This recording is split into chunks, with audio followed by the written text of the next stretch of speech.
जयमसी मण्डली आज बिहान एउटा सानो कुरा तपाईहरुसँग शेयर गर्न मन लाग्यो। आज बिहान उठ्दै गर्दा यसरी मर्निङ वाक म निस्किँदै गर्दाखेरि पवित्र आत्माले एउटा कुरा मलाई देखाउनु भयो।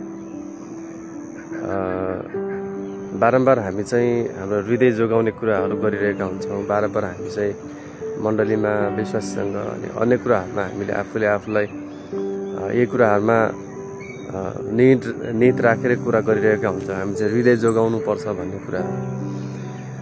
आज म तपाईलाई एउटा सानो कुरा भन्न चाहे, जुन चाहिँ मेरो प्रत्यक्ष अनुभव पनि हो र मेरो सिकाइ पनि म त्यसलाई भन्न चाहन्छु। यी दिनहरुमा जो सेवक, विशेष गरी जो सेवकाईको क्षेत्रमा हुनुहुन्छ, प्रभुको सेवा गर्दै हुनुहुन्छ, ती व्यक्तिहरुको निम्ति म सानो कुराहरु, उत्साहको कुराहरु मलाई भन्न मैले एउटा प्रकाश पाएँ। मलाई त्यो उत्प्रेरित गरे केही कुराले।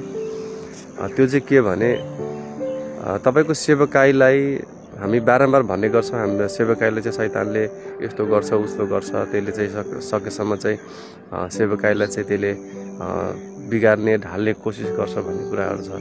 त्यो सत्य पनि हो। तर एउटा कुरा मैले महसुस गरेको कुरा र सिकेको कुरा चाहिँ तपाईको सेवकाईलाई त्यसले एकैचोटि कतिपल्ट चाहिँ डाइरेक्ट त्यसले केही गर्न सक्दैन। त्यससँग त्यो अथोरिटी छैन, त्यससँग त्यो अधिकार छैन।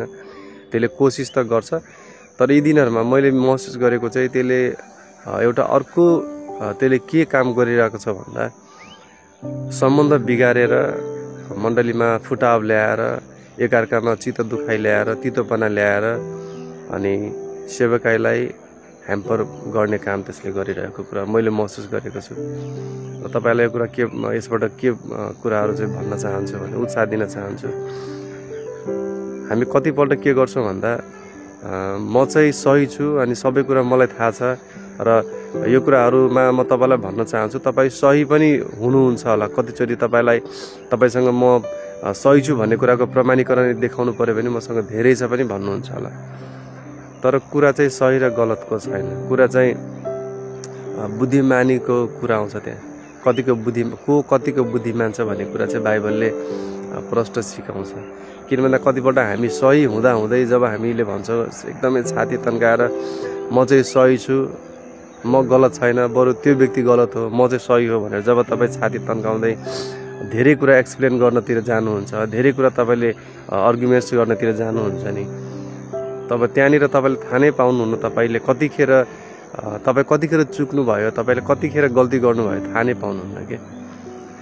त्यही भएर सम्बन्ध जोगाउनतिर लाग्नुहोस्। यी दिनहरुमा सम्बन्ध बिगारेर एकअर्काको बीचमा चित्त दुखाइ ल्याएर, तितोपना ल्याएर शैतानले एकदमै विश्वासीहरूलाई तहस नहस गर्न त्यसले ठुलो काम गर्दैछ। यी दिनहरुमा शैतान यसरी पनि सक्रिय भइरहेको छ।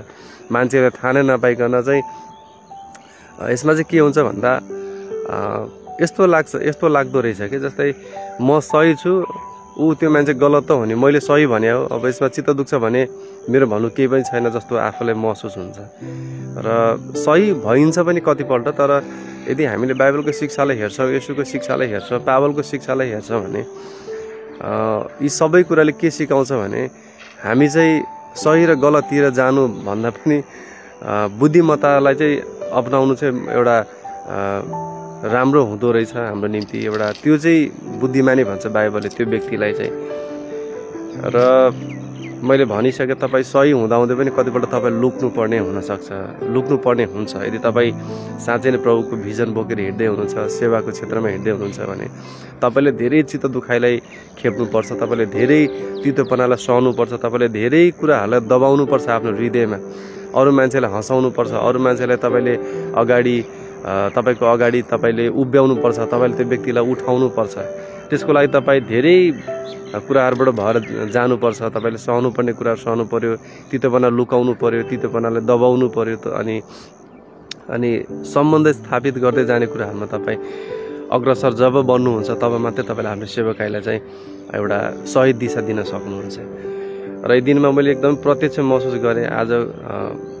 आज विशेष गरी आजको दिन मलाई पवित्र आत्माले बिहानै देखाउनु भयो, सम्बन्ध जोगाउनेतिर लाग्छ र तैँले त सही नै छस्, तर पनि तेरो आर्गुमेन्ट्सले, तेरो यो जिद्दीपनाले, तैँले गरेको कुराकानीले अरू कसैको चित्त दुख्छ, अरूको कतिपल्ट हामी चाहिँ यही कुराहरूमा आर्गुमेन्ट्स गर्न थाल्छौँ कि म चाहिँ सही छु, म किन झुक्ने। तर बाइबलले यसलाई बुद्धिमत्ता भन्दैन यस्तो कुरालाई। त्यही भएर तपाईँ सही हुनुहुन्छ, तपाईँ एकदमै 100% सही हुन्छ भन्ने कुराको प्रमाणीकरण तपाईँले मानिसहरूलाई बारम्बार दिइरहँदाखेरि तपाईँ चाहिँ उनीहरूको नजरमा कतिपल्ट तितोपनाको एउटा जड बन्न सक्नु हुँदो रहेछ कि। त्यही भएर तपाईँले आफ्नो यो म सही छु भन्ने कुरा तपाईँले परमेश्वरसँग गोप्यमा कुरा गर्नुहोस्। प्रभुलाई तपाईँले भन्नुहोस्, प्रभु म सही हुँदाहुँदै पनि यस्तो हुँदैछ, यो कुराहरू भइरहेको छ। प्रभुले तपाईँको हृदय जान्नुहुन्छ, परमेश्वरले तपाईँको हृदयबाट ती सबै कुराहरूलाई लिइराख्नु भएको हुन्छ। तपाईँको हृदयको कुरा उहाँलाई जानिराख्नुहुन्छ। म एकदमै यो कुराहरूमा यी दिनहरूमा एकदमै आज मलाई होली स्पिरिटले बिहानै यो कुराहरू छकछकाउनु भयो अनि यो कुराहरू सेयर गर्न मन लाग्यो।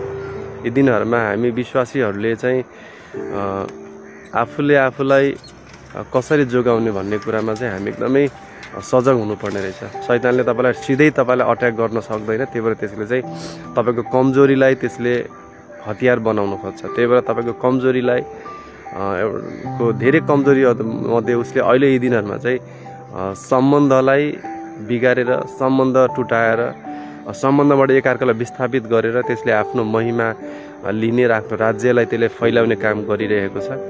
सजग हुनुहोस् यो विषयहरूमा। विशेष गरी आफ्नो मण्डलीमा जो विश्वासमा जो भर्खरै पाइला चाल्दै हुनुहुन्छ ती व्यक्तिहरूलाई कुराहरू भन्न चाहन्छु। तपाईँहरूले कुनै पनि हालतमा विश्वासी अगुवा पास्टर कोहीसँग तपाईँले म चाहिँ सबै कुरामा सही छु, मलाई कसैले के गरेर हुनेवाला छैन भनेर कतिपल्ट कुरा देख्छु कि म बाइबलको कुरालाई पदलाई लिएर वचनमा यो पद देखिएको छ भनेर हामी चाहिँ अरूलाई गलत साबित गर्नतिर लाग्छौँ। ऊ अलरेडी गलत हुन्छ हो, म यो कुरामा म पनि मान्छु, विश्वास गर्छु। कतिपल्ट तपाईँको विपक्षी चाहिँ चुकिरहेको हुन्छ, तर जब तपाईँले त्यो व्यक्तिलाई गिराउनुहुन्छ, त्यो व्यक्तिलाई तपाईँ गलत हो भने बारम्बार दोस्याउनुहुन्छ, तपाईँले गरेको कुरा चाहिँ यस्तो उस्तो भनेर गरिराख्नुहुन्छ, त्यो व्यक्ति निराश हुन पुग्दछ। र त्यो व्यक्ति निराश भएपछि उसले चाहिँ सेवाकाईमा उसले आफ्नो 100% दिन सक्दैन। उसले गर्न सक्ने जति हुन्थ्यो त्यो व्यक्तिले दिन सक्दैन। उसलाई चाहिँ तपाईँले किन भन्दा गिल्टी फिल गराइदिनु भयो, तपाईँले उहाँलाई चाहिँ उसको कमजोरीहरू मात्रै औँल्याइदिनु भयो के। जस्तो त्यो व्यक्तिले लाग्छ कि म चाहिँ खतम रहेछु। यहाँ हेर्नुहोस् है, दुईतिर शैतानले रोल प्ले गर्छ क्या। त्यसले चाहिँ डबल रोल प्ले कसरी गर्छ भन्दा तपाईँले भनेको कुराले त्यो व्यक्तिलाई पनि दोस्याउनु पाए, त्यसले के भन्छ पछि गएर त्यो व्यक्तिलाई नै तैँले देखिस् त यस्तो रहेछस् उस्तो रहेछस्, तैँले चाहिँ केही गर्न सक्दैनस्, तैँले चाहिँ तमा यस्तो कमजोरी रहेछ भन्ने कुरा उसले गिल्टी फिल गर्छ। ऊ चाहिँ प्रभुको राज्यमा गर्न सक्ने कामहरू पनि गर्न सक्दैन। ऊ आफूलाई पछाडि सार्न थाल्छ। र पछि जो व्यक्तिले भनेको छ, जस्तै मैले कसैलाई भनेको छु भने पछि मलाई पनि गिल्टी फिल हुन्छ कि, मलाई पनि त्यही कुराहरू त्यसले त्यो गिल्टी फिल गराउँछ कि तैँले गर्दा त्यो व्यक्ति आज यस्तो भएको छ, उसको सेवाकाई डामाडोल भएको छ, उसले राम्रोसँग प्रार्थना गर्न सकेको छैन, राम्रोसँग वचन अध्ययन गर्न सकेको छैन, राम्रोसँग उसले सेवाको क्षेत्रमा काम गर्न सकेको छैन। दुईतिरै नै शैतानले यसरी विश्वासीलाई चाहिँ सम्बन्ध बिगारेर तहस नहस गर्ने काम गरिरहेको हुन्छ यी दिनहरूमा। त्यही भएर सम्बन्ध जोगाउने कामतिर लागौँ, सम्बन्ध स्थापित गर्नेतिर लागौँ, एकअर्काको लागि प्रार्थना गरौँ, एकअर्काको लागि अगाडि सरौँ, एकअर्कालाई उठाउने कामहरू गरौँ। र सेवाकाईकै क्षेत्रमा हुनुहुन्छ भने फेरि पनि भन्न चाहन्छु, धेरै कुरा सहनुपर्छ तपाईँले, धेरै कुरा लुकाउनुपर्छ तपाईँले, धेरै कुराहरूमा चित्त दुखाएका कुराहरूदेखि लिएर अन्य धेरै कुराहरूमा तपाईँले आफूलाई सम्हाल्दै लानुपर्ने हुन्छ। तपाईँले आफूलाई बलियो बनाउनु जरुरी छ। सानो सानो कुरामा तपाईँ आर्गुमेन्ट्स गर्नतिर लाग्नुहुन्छ, होइन यो सही हो त्यो गलत हो, तपाईँले भनेको यस्तो छ यस्तो, वास्तविकता यो हो भनेर जब तपाईँ जान्नुहुन्छ त्यहाँ सम्बन्ध टुक्रिँदै जान्छ है। र जब तपाईँको सम्बन्ध टुक्रिन्छ त्यहाँ दुईटै पक्ष, तपाईँ पनि र जोसँग तपाईँले कुरा गर्नु भएको छ नि, तपाईँ दुवै पक्ष चाहिँ पीडित हुन्छ यो कुराले। र के हुन्छ पछिको यसको परिणाम चाहिँ एकअर्काले प्रार्थना गर्न सक्दैन। जस्तै एकअर्कासँग राम्रोसँग बातचित हुँदैन, एकअर्कासँग सम्बन्ध राम्रो हुँदैन, एकअर्कासँग बोलचाल बन्द हुन्छ र व्यक्तिगत रूपमा पनि प्रार्थनामा समय बिताउन सक्दैन, व्यक्तिगत रूपमा चाहिँ भनौँ न बाइबल अध्ययन गर्न सक्दैन र जब बाइबल अध्ययन कम हुन्छ, प्रार्थनामा समय बिताउन सक्दैन अनि बारम्बार दोस्याउने कुराहरू हृदयमा आइरहेको छ, मैले गलत गरेँ अथवा उसले गलत गर्यो भन्ने कुरा जब आउँछ नि, त्यो दोषारोपण जब हुन थाल्छ नि, तपाईँको जीवनमा सम्झिनुहोस् तपाईँलाई चाहिँ ह्याम्पर गर्न, तपाईँलाई चाहिँ त्यसले आफ्नो विष तपाईँको हृदयमा छरिसक्यो कि त्यसको विषको एउटा त्यो बिउ भन्छ नि, त्यो बिउ त्यसले तपाईँको हृदयमा हालिसक्यो भनेर बुझ्नुहोस्। किनभने त्यसको सबैभन्दा ठुलो टार्गेट शैतानको तपाईँलाई प्रार्थनाबाट टाढा बनाउने अनि तपाईँलाई बाइबल अध्ययनबाट टाढा बनाउने, विश्वासीहरू जो तपाईँसँग नजिक छ त्योसँग टाढा राख्ने, सङ्गतिमा तपाईँलाई संलग्न हुने कुराहरूबाट पर राख्ने, त्यसको टार्गेट नै त्यति हुन्छ।